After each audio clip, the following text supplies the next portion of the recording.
यो बनाउँछु अब तपाईलाई यो कोले किन्दै अरे पल्साले किन्देको हो पल्साले गिफ्ट दिनुभयो नि यो कहाँ दिनुभयो यही आएर दिनुभयो कि घरै आएर दिनुभयो यो तपाईको गडवा गाउँपालिका वडा नम्बर 3 हो कि कति हो 5 हो वडा नम्बर 5 मा नि चैनपुर नि पल्साले तपाईलाई यहाँ आएर गिफ्ट दिएर जानुभयो तपाई त टिकटकमा पनि भाइरल हुनुहुन्न रहेछ फेरि हैन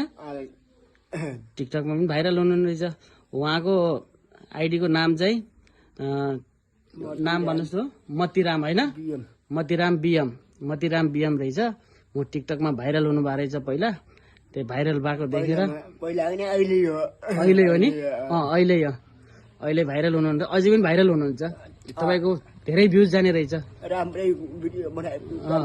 भ्युज बहुत जाने रहेछ मतिराम बिएम उहाँको आइडीलाई फलो गरिदिनु होला अनि साथ सपोर्ट दिनु होला उहाँलाई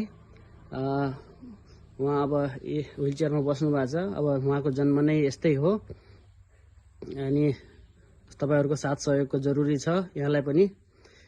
अनि पल्साजीले आएर घरमै आएर यो व्हीलचेयर दिएर जानु भएको रहेछ सहयोग गरेर जानु भएको रहेछ पल्सालाई धेरै धेरै धन्यवाद यस्तै राम्रो काम गर्दै जानु होला पल्साजीले तपाईलाई अझै सफलता र उन्नति मिलोस् अझै तपाईको प्रगति हुँदै जाओस् पल्साजी अनि यस्तै राम्रो राम्रो कार्य गरेको देख्दै जान पाऊँ हामी यस्तै समाज सेवा गर्दै गरेको देख्न पाऊँ हैन त